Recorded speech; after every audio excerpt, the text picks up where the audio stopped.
Hey you guys, it's Miss All Day. I thought we'd do geometry a little bit different way this week, especially since I haven't been able to see everybody in my lesson time. So instead of doing it on Zoom for Monday, April the 6th, we're going to do it on YouTube. And you'll be able to pause this video whenever you need to. Okay? All right, so we're going to start with Monday's lesson. This is April the 6th, and this is section 11.4, and it's about volume. Um, we've been doing surface area, and surface area is like wrapping a present. So you're covering all the sides. So if for some reason you ever forgot how to do the surface area using the formulas, you could actually do the area of every single side and add it up together. Okay, so let's go ahead and get started. Volumes of prisms and cylinders. Volume is the space that a figure occupies, and it's measured in cubic units, whereas area and surface area and even lateral area is always going to be in square units.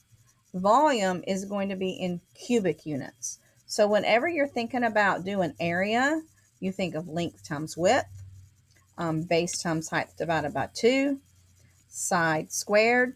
If you look at all those, you see the two letters, right? The two variables. Well, what we're going to find out in volume is you're actually going to be using 3 variables because you're going to do something kind of like length times width, but then you're going to have to include height. So that's where we come up with the cubic. There's 3. It's 3-dimensional. All right, Cavallari's principle says that if 2 space figures have the same height and the same cross section at every level, then they have the same volume. So remember, earlier in the week, last week, cross sections were like when you took something and you cut through like a knife, and that piece right there is actually a square, even though it looks like it's a trapezoid. That's actually a square. All right, so here's another example of a cross section. Is like if you went vertically down. Okay, so if the space figure has the same height and all the cross sections are equal, then they're going to have the same volume. All right, so volume of a prism. The volume of a prism is the product of the area of the base. It's not just saying little b. No, it's saying big B. Okay, big B means the area of the base. So this whole base right here, you're going to do the area of the base, and then you're going to multiply it times the height. So think about if you were doing this particular figure. To get the area of this base, I mean, it looks like a square, but we don't know for sure. It could be a rectangle. So to do the area of that base, you would end up doing length times width. But then you have to multiply it times the height. So really, if you're going to do a rectangular prism or even a cube, it's going to be length times width times height. And you see you're using 3 variables, and it will be in cubic inches. So volume is actually easier than surface area. All right, finding the volume of a rectangular prism. We're going to go ahead and do this one first. Now, when you're looking at a rectangular prism, you might say, okay, this is the bottom. Somebody else might say, well, they don't see that as the bottom. It doesn't matter when you're doing volume which base you're looking at. So we're going to start with, and we're going to do this base first. So volume equals area of the base times height. Now that base is actually length times width. So I'm going to put length times width times height, and I'm just going to plug in. I'm going to let 24 be the length. I'm going to let 20 be the width, and then 10 is the height. All right, so pause your video for a minute and go ahead and plug that into your calculator, and let's see what you got. All right, you should have got that volume equals 4,800, and it's cubic centimeters. All right, let's go to the next one. Now, if you're looking at the textbook, it should go along with, this is like example 1. This is example 1, and this is problem 1. And this is probably the got it problem. And it's actually the got it problem 1. So that's how this works. So this is probably problem 2, and this is the got it problem 2. And then this is probably problem 3, and this is the got it problem 3. And this is probably problem 4 and the got it problem 4. All right, so that's how far we're going. All right, so let's go ahead and do this other one. So I see that this is length, width, and height. So we're doing volume equals the area of the base times the height. The base is a rectangle, so it's length times width. I'm making that more specific, times height. So we're doing 5 times 3 times 4. All right, go ahead and multiply that. If you want to pause me for a minute, you can. So the volume equals 60 cubic feet.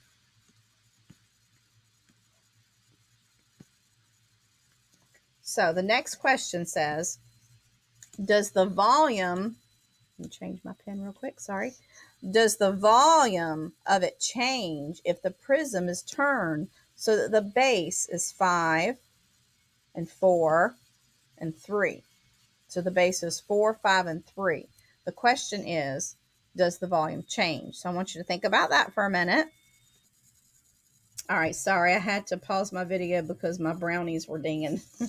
All right, I just got them out. So basically, does the volume change? And the answer is no. And basically, it doesn't change because the dimensions don't change. So I'll put the dimensions did not change.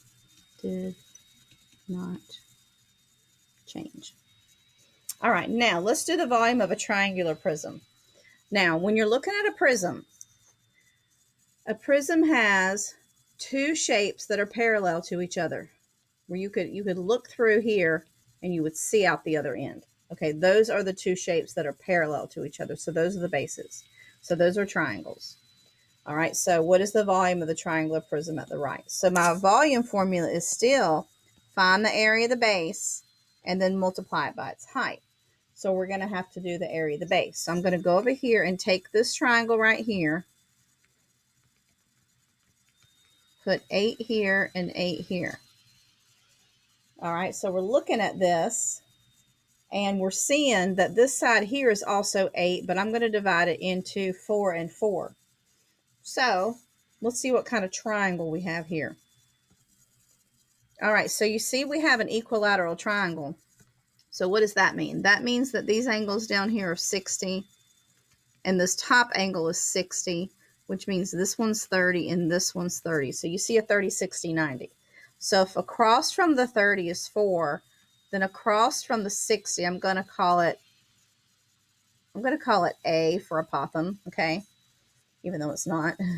I don't want to call it H because you might get confused with the height for this problem because that's not the H I want it to be. All right, so I'm just going to call it A. So across from the 60 is going to be 4 radical 3. All right, so now I can do the base. That's going to be base times height divided by 2 because it is a triangle. The base is a triangle. Big B, remember, means area of the base. All right, so we're going to do base, which is 8, times the height, which is 4 radical 3. And we're going to divide it by 2. All right, there's a couple of things that we could do here depending on whether your calculator's handy. You could cancel 2 goes into 2 once and 2 goes into 8 4 times, and 4 times 4 is 16 radical 3. All right, so that is the area of the base. So I'm going to put 16 radical 3. Now look over here at your figure. The height is going to be the distance between the two bases, this right here.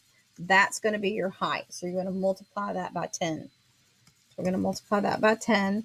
Now, I like to do this 10 times 16 first. So volume equals 160 radical 3. It didn't really say how they wanted our answer, so that could actually be an answer that you saw. We would just normally put it in parentheses and put cubic inches. So I am going to erase a little bit, and I want you to plug that into your calculator now while I'm erasing, and then let's see what you got. All right, so we're going to round it. So the volume should have been about 277 cubic inches. And that's the volume of that triangular prism. All right, we're going to do another triangular prism. If you want to just pause it and you go ahead and work on it while I work on it, you can. Otherwise, I'm just going to keep going. So I'm going to do this triangle. Volume is area of the base times the height. My base is a triangle, so base times height divided by 2. Since this is a right triangle, 6 is my base and 10 is my height of that triangle. So 6 times 10 divided by 2. Think smarter, not harder, right? 2 goes into 2 once, 2 goes into 6 3 times, so the base is 30. And then I'm going to multiply it by the height. Remember, the height is the distance between the two bases. So the height is going to be 5. So 30 times 5 is 150. And don't forget to label it cubic meters. Pause me at any time if I'm going too fast. Okay, you guys? All right, on the back, we're going to do the cylinder. So we see the volume of the cylinder. There's several things that they have there. They have the base is the whole circle. Okay, so there's 2 bases and they're circles. And they also showed you the R for radius and they showed you the height. So the volume of a cylinder is the area of the base times the height. But we can be a little more specific because with a cylinder, we know the area of the base is going to be a circle. And the area of a circle is pi r squared. And we're going to multiply it times the height because we're just exchanging the big B, area of this base, by pi r squared. So we can be more specific. Whereas the ones we did before, these are prisms. The volume of a rectangular prism, yeah, it has an easier formula if you want to memorize it. It's going to be length times width times height. You can do that for a rectangular prism or a cube. But the volume of a triangular prism and any other kind of prism, you're just going to want to do the area of the base times the height and just figure out for yourself what is the base. For this one, it was a triangle, so it was easy.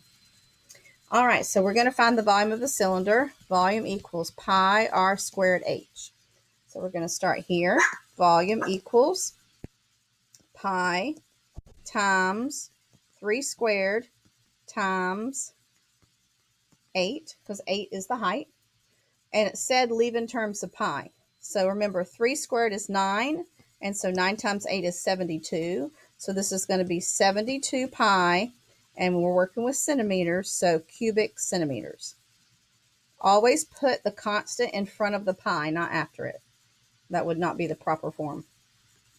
All right, for this one, this is called an oblique cylinder. It's slanted, but you still use the same formula, okay? So we're going to start with that 2. Looks like it's the whole distance across, okay? Notice here how this was the radius. It only showed you halfway across. This one is showing you all the way across. So that's diameter. So if the diameter is 2, that means the radius is 1. All right, so we're going to do volume equals pi r squared h. Volume equals pi times 1 squared, which we know is 1, times 3, which is the height. So the volume is 3 pi cubic meters. All right, last concept in this section. This is a pretty quick section. Finding the volume of a cylinder when it's in an irregular 3D shape. So if you look here at this aquarium, this is called a bullnose aquarium. You're going to have to figure out the volume of this right here. See if I can show you it. This rectangular prism first. Okay. And then whenever you do the cylinder, you're going to have to divide it by 2. I'm going to write it over here, divide by 2, because that's usually the part that people forget, because that's really only half a cylinder. All right, so we're going to do the rectangular prism first. So the volume equals, I hope I didn't say area, length, which is, oh, we got to figure that part out, don't we? Gotcha. Okay, let's go over here and figure that part out, because we don't really know the length. Let me show you here why we don't know the length. This 48 is going from this point all the way to this point. It's not stopping right in here. All right, so what you have to figure out is this. If this right here is 24, this right here is 24. I'm going to add another piece to this. From here to here is 12, okay, because it's the same length as this black piece. They're both 12. So down here, from here to here is 12. So you're just going to have to subtract 12 from 48 to figure out what it is from here to there. Okay, so 8 take away 2 is 6, and 4 take away 1 is 3, so that's going to be 36. Okay, now we know the length. Okay, so that's my length. All right, length times width times height, because that's a rectangular prism. The length is 36. The width is way up here. It's 24. And the height is right here. It's 24. All right, so pause me for a moment and go ahead and multiply those three together. All right, you should have gotten 20,736 cubic inches. All right, so that's the volume of the rectangular prism part. Now we're going to do the cylinder.